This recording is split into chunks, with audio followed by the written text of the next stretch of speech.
Welcome everyone to Rancho Santa Fe Senior Center's Healthy Aging Conference in its 6th year. My name is Kathie Davis and I am the retired co-founder of IDEA Health and Fitness Association.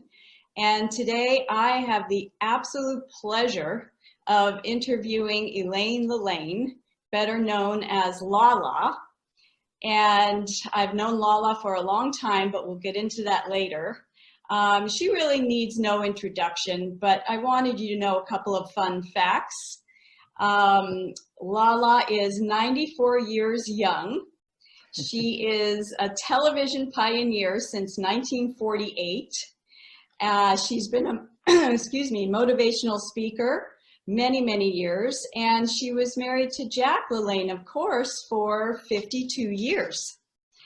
I've known Lala since IDEA gave Jack the Lifetime Achievement Award over 30 years ago.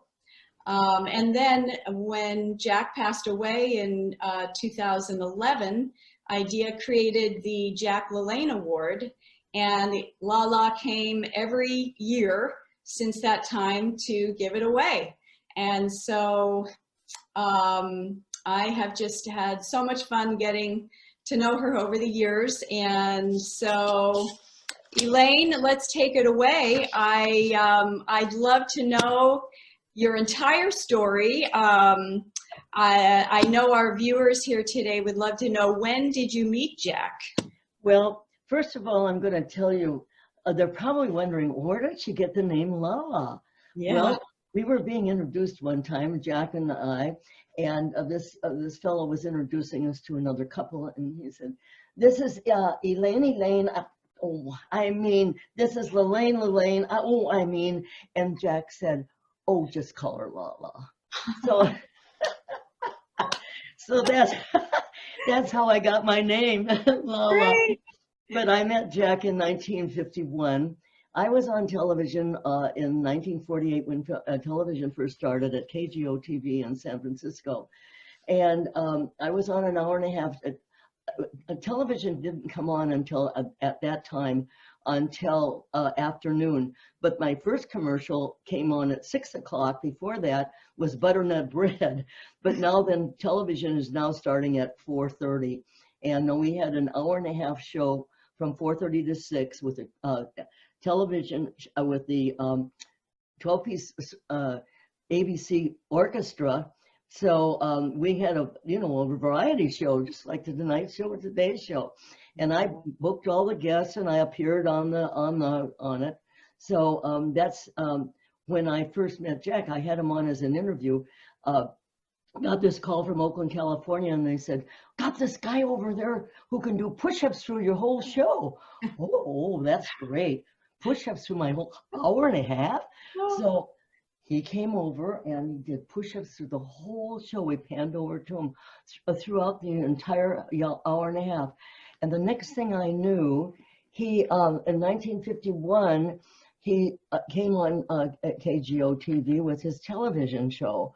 And that's when we were on a telethon together, and we got to know each other. But he's had a little program on at noontime, and I think you have a picture of it at noontime, and that had a little exercise program, and this is it. And I think they have a picture of it that you can put it up on the screen. That's fantastic. I love it.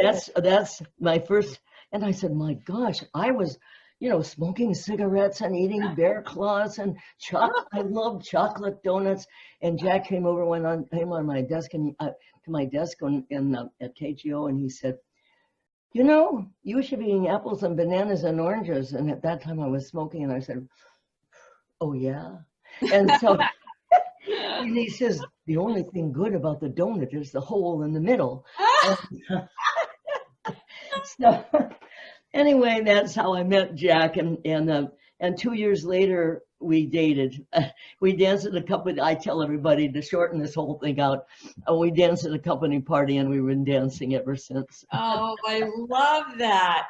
So you obviously were not an exerciser before you met Oh Jack. no, I was a swimmer in the Minneapolis Aqua Follies, and I was in very good shape then.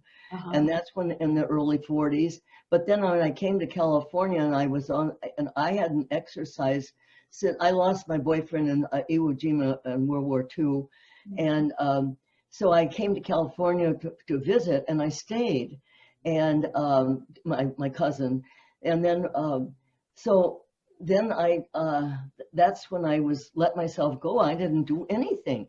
I grew up on, butter on the table, cream on cream, and all that stuff, making potatoes, the whole Yeah, 9 yards. yeah. So, so then I hadn't done anything in all those years, and till it was 1951 that this picture was taken. Oh, So that's anyway, amazing. and I started exercising, and in those days, they thought muscle men, that had all the big muscles and all that. They made in the movies, they made them look like they didn't have anything upstairs, Right, And sure. so, you had this thing in your brain that well, I don't know about this muscle man, Yeah, Does he have a right. brain? Well, when he first dated, I said, oh my gosh, not only did we dance at a party, he's a good dancer, but he's got a brain, And then we go to a restaurant, and the piano player says, hey, Jack, come on over and sing a song. So he sings, because you're mine, la da da dee da da. Oh my gosh, he sings too. So, Oh, so that was the beginning of 50. Well, actually, we went together 6 years before we were married. So it was more, we were married 52, but 6 years, add 6 years on. We didn't live together. yeah. Well, so how did your lifestyle change then after you met Jack? Oh my gosh. When I quit smoking, the blues were bluer, the greens were greener, and you just felt, you didn't have a cigarette hangover, Yeah. and I thought, oh gee, this feels so good, and then I started broiling everything I used to fry. I started cut out white flour and white sugar, and my whole life changed, and I saw my body change, and I started exercising, and my washboard legs were going away, and my little belly that I was getting was going away, Uh-huh. and so that was the beginning, and I've been a convert ever since. So tell us, what do you think the importance of nutrition is along with fitness? Because I know that you and Jack were early adopters of just how important, the nutrition was. Oh, Jack was made fun of. They thought I was a crackpot and a nut. Jack was so funny. He had one-liners all the time, and he said, well, yesterday I was a crackpot and a nut, and today I'm an authority. But anyway, but anyway, he believed, and I believe, that nutrition and exercise go hand in hand. You can't have one without the other. But exercises, this is Jack's line, exercise is king, nutrition's queen, put them together and you got a kingdom. And so it's as simple as that. There's a lot of athletes that could really, if they worked out really hard, they could get away with having a bad diet. But if you really want to live a good diet, and you know what, a good life, if you do, there's one thing that stuck in my mind for the rest of my life, and that was Jack saying, if you do everything in moderation, you can't go wrong. And so I think a lot of us, we get all worried about diets, and we get all worried about this exercise. Keep it, see, he believed in keeping everything simple. Yeah. And that's in all his videos and everything. He did everything simple. Yeah. And he really believed in simplicity. Yeah. So. Well, so important. So tell us a little bit about what you eat. What do I eat? Well, I everything in moderation. But I'll tell you, I eat a lot. I eat a lot of vegetables. I love vegetables, and I have them every night, and I chop a whole bunch of them up. I love the salads and the vegetables, and I eat a little meat. Like chicken, fish, turkey, and I do eat meat. So, but I don't eat, as I say, moderation. I don't eat a lot of it. Yeah. So I try to keep it proportioned. And I love potatoes and beans and rice and you don't have to be a nut and a crackpot to have a healthy diet. Yeah, for sure. And tell us a little bit about the early days with Jack and some of the inventions that he had. Well, one time Paul Bragg was instrumental in when Jack was 14, saying, Jack, you're a human garbage can. And he changed his whole life from it. And he went to his lecture because he had boils and pimples and all that stuff. And he just was sick and dropped out of school. And there was one thing Paul Bragg said. It was, I don't care what your age is. I don't care what your physical condition is. You can be reborn again. Well, that hit Jack right between the eyes. And well, later on in life, we became friends, and we went out to dinner with Patricia Bragg and Paul one night. He brought over this little piece of rubber, and he said, he went like this. He said, "What can you do with this, Jack?" and so Jack got this great big idea to get to do a stretcher. And he says we could have handles on it. They could put them on the doorknob, and so this is what we came up with. And we used to go to Trader Joe's. No, Trader Joe's. What's that one in? Not Trader Joe's, not Original Joe's, but anyway, it was in Berkeley, and we used to go to dinner there, and it was a restaurant, and so we came, and Jack, I had my little pencil, and we go and eat there, and we came up with this whole chart, of all these exercises. And so I would write down at dinner time all these. So he says, "We'll do this, we'll do this, we'll do all." That is incredible. And so we wrote. This is how we wrote this, it was in the early 50s. That's incredible. Well, my earliest memory of Jack is when my mom used to do his, TV show, and she'd have the little chair, in front of her, and she'd be doing all the exercises, and, he'd be in his one-piece jumpsuit, and I'd be watching my mom do all this, and, I was probably like 4 years old at the time. But that is a memory that I will have forever. Well, a lot of a lot of kids, they always used to say, I used to I see you on TV when I was a kid. He says, I spent a lot of time on the floor with your mother. That is so good. And Jack, he invented a couple of machines, didn't he? Yes, he invented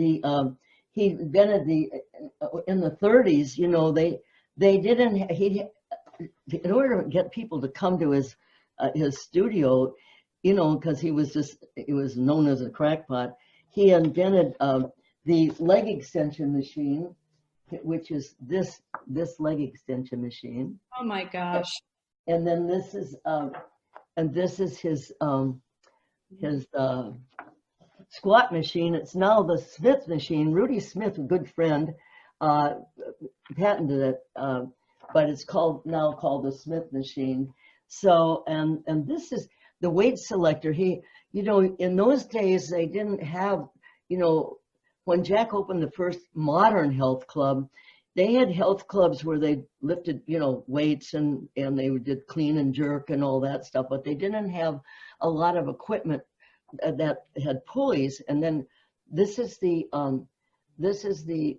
weight selector. This is how, and in those days they had those round weights. I mean, and they had the hole in the weights, and to put on the barbells and the dumbbells. And so he invented this to go down through the weights and pull up with the pulleys on his equipment. So that's what he did there. So incredible, incredible. So tell us. well, anyway, I have. Wait a minute. I'm going to show you here. I look. I didn't show you this. I forgot about this. This is during we had to sell things to stay on TV. So we sold. This is the first protein wafers. Oh my gosh. And then this is the first instant breakfast. This was Oh 1960. Actually, this says 1960, but we came out with it in 55, in 56 in San Francisco. And Carnation did our instantizing. Big long story, but anyway, we are the first one to come out with a protein drink that you're doing today, and it all stemmed right from this right here. That's we were in our little health food store one day, and they said, we're mixing up all this stuff. We should go over and make this instant. Jack says, let's have instant breakfast. So we went over to Mel Williamson, his friend, who was a biochemist, and he came up with the formula with Jack, and this is how we got this instant breakfast. Incredible. Well, tell everyone what your daily fitness routine looks like these days. Well, I do a lot of walking.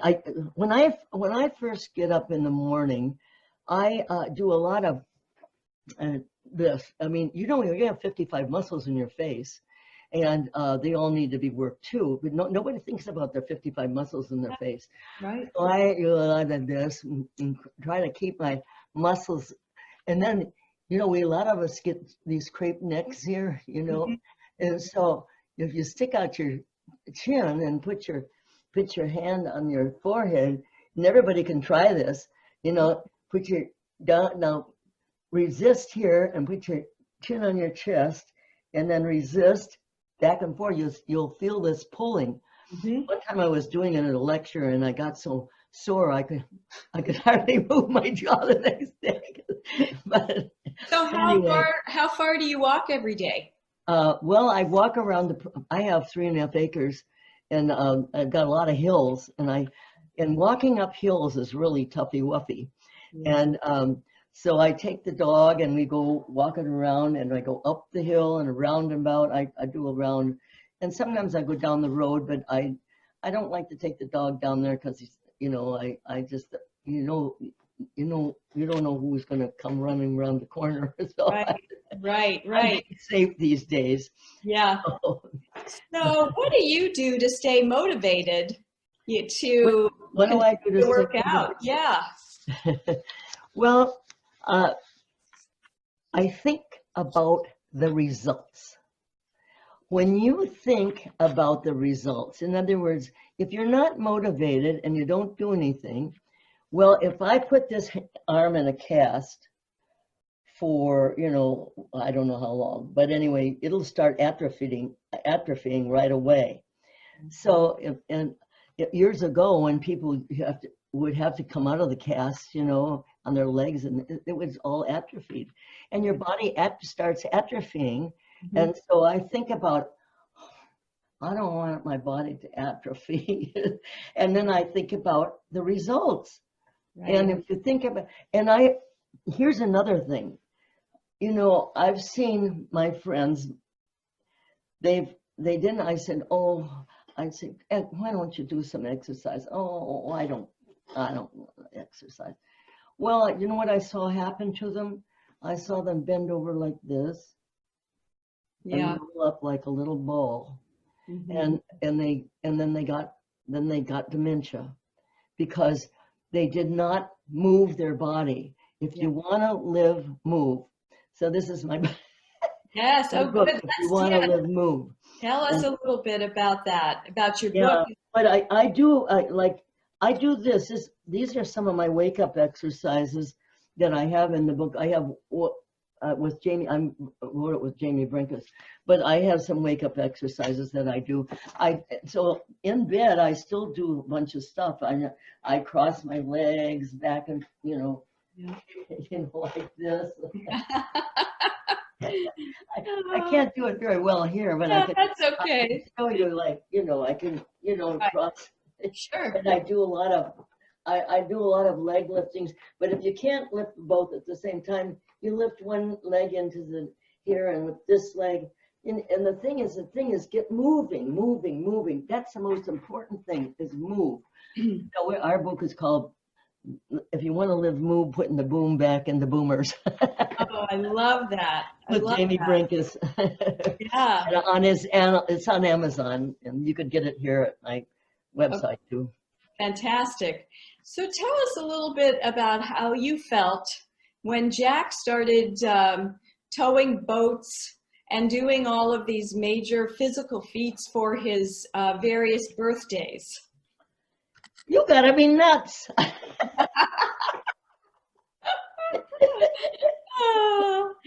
Oh, so Oh, what but was the anyway, first, what was the I first went along with it. I have in my new book coming out, Pride and Discipline, the legacy of Jack LaLane in his own words and those he's inspired. I have a picture of me pouring ice on Jack and training to go up to San Francisco to pull all these boats in the water without any wetsuit. So so he'd sit there for an hour in the bathtub, and then you can see me pouring the ice on him, and he'd sit there in this ice water for an hour to train. He trained for endurance. He did and symmetrics in his body. In other words, he trained every day of his life till he died. He never missed a workout, not even in a hotel room. Wow. Yeah. So what was the first birthday that he decided to do one of those major feats? Well, when he was 40, the one I remember, he did swim. I don't know that he did it on his birthday, but he did swim from Oakland to San Francisco in the 40s. But when I met him in the 50s, when I dated him in the 50s, he was his 40th birthday. He swam underneath the Golden Gate Bridge underwater with 2 tanks on his back and just made it with this air. But on his 41st, see, in those days, they thought that people at 40 were over the hill. Now it's 60, I think. But but on his 41st birthday, he swam from Alcatraz to the mainland, handcuffed, and those tides are really tough, but they have to do it. He had to do it at a certain time and at slack tide. If he didn't, he'd be out in the ocean somewhere. Yeah. So but those tides are 6 or 7 tides that run around Alcatraz, and if you don't do it at the slack tide, you're in trouble. Yeah, right. So that was the reason he did that, he wanted to call attention to his philosophy that anything in life is possible and you can make it happen.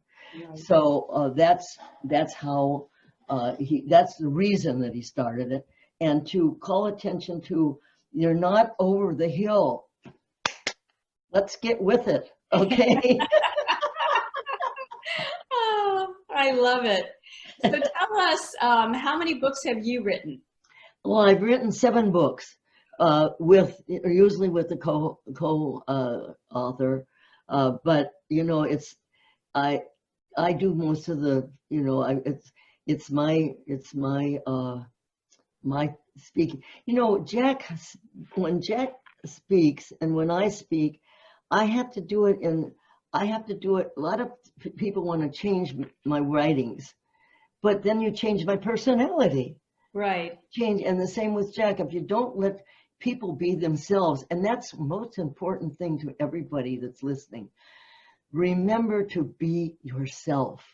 Don't try to be anybody else but you, because you are individualized in this life, and there's only one of you, and there's no leaves alike, there's no grains of sand alike, you're individualized, and so remember that you are very, very important. And so that's sort of my philosophy. I love that. That's a great piece of advice. So tell us, what book are you working on right now? Well, the book is called Pride and Discipline, the Legacy of Jack LaLane in His Own Words and Those He's Inspired. And I have, I've got people that have been inspired by him, and you're going to be in the book too. Oh my gosh, I'm flattered.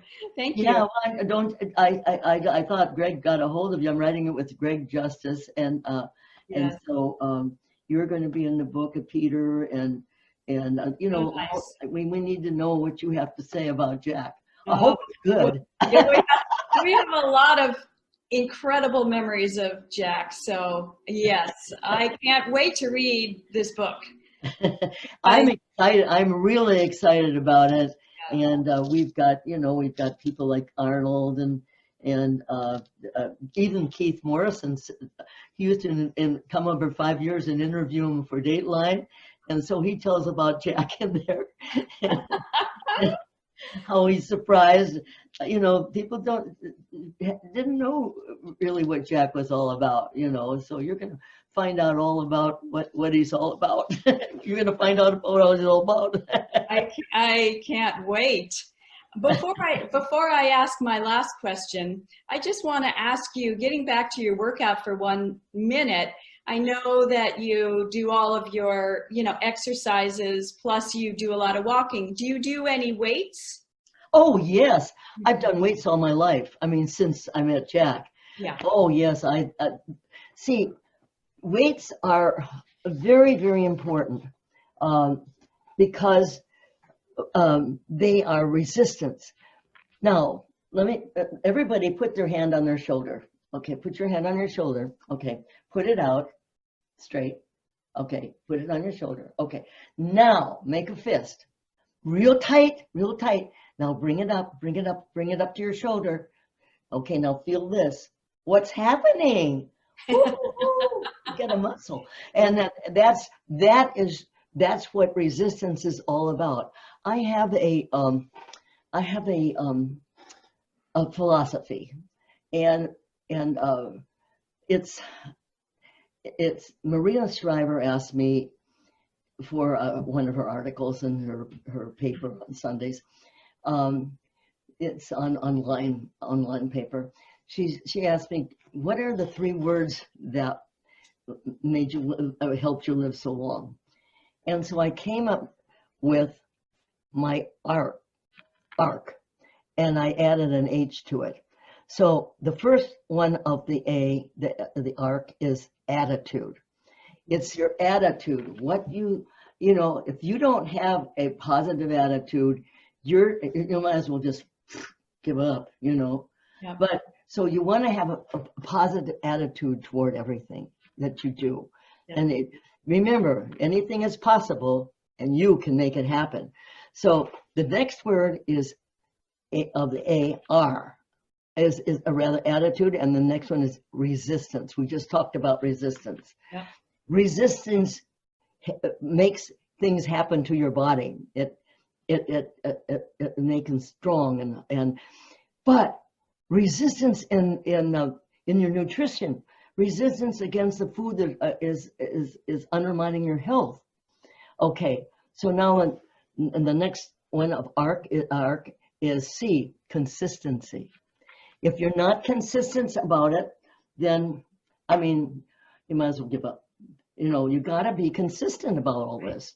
Right. And consistent about your workouts, consistent about your food. Then I added arc. It made it into my arc into an arch.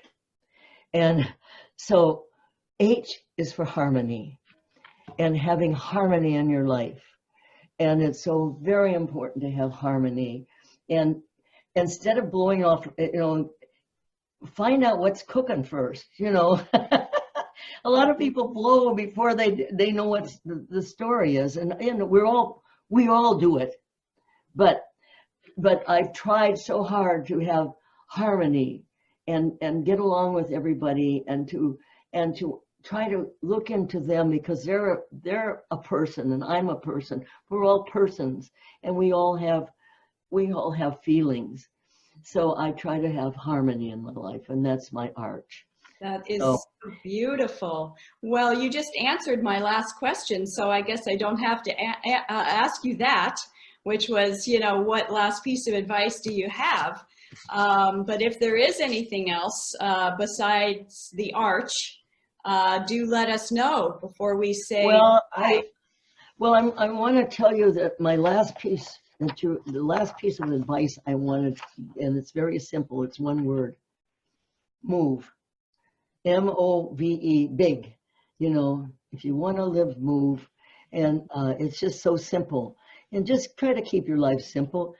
You know, in my new book, If You Want to Live, Move, we've got renew. We're going to renew you. We're going to reshape you, and we're going to refuel you. And, and so, in 8 minutes a day, get you on your way. So we just start with 8 minutes. You don't even have to worry about any more minutes. If you just start with that. If you're not doing anything right now, you might as well begin. And so that's my. That's fantastic. And if you do everything in moderation, you can't go wrong. So. Yeah. Well, Lala, I want to thank you so much for your time today. You are so loved by the health and fitness community.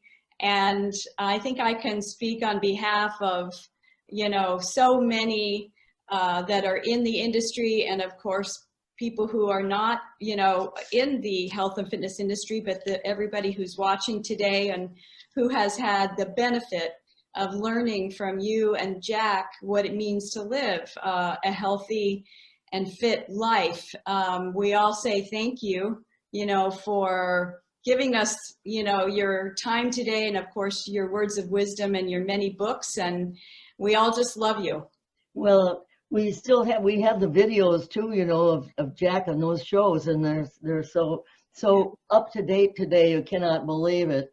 It's info@jacklelane.com.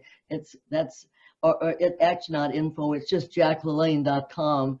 If you want to know anything more about the books and the books I've written, and of course my new book, If You Want to Live, Move. It's on Amazon, so Great. You'll see all my old books there too. Excellent. Okay, well, Lala, I hope to see you very soon, either up in your neck of the woods or down where we are. And You're always invited. yes, I know, and I hope to see you soon. Love you so much. God bless. Okay. God bless everyone. You too. Bye-bye. Bye bye.